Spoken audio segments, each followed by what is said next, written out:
Ramogi TV. Jatan kweth mathothe od bura Kimani Ichung'wah kod nyawadgi mar senetaro Cheriot okone kweth maketo sirikal tesre ni owe ketho saa katemo dione aput ma omi ting' mar walo komishona mag duol matao yiero IEBC.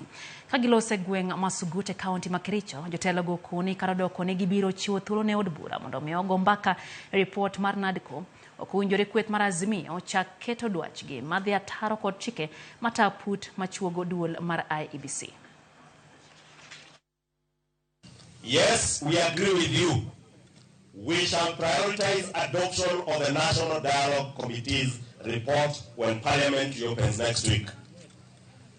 However, that report details statutes or laws, legislative proposals that will enable us to constitute a new panel that will recruit IEBC commissioners.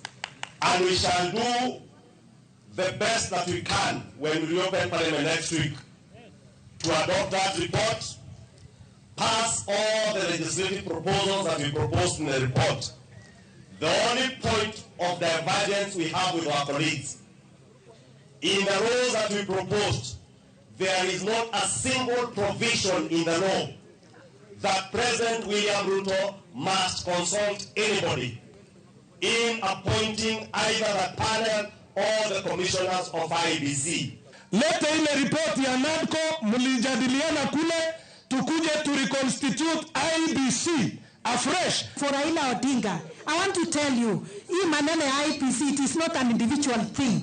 IEBC is not Raila, and IEBC is not William Ruto. It is the people of Kenya, and we must follow the law. Kwa mago magsiasa wange magmotendre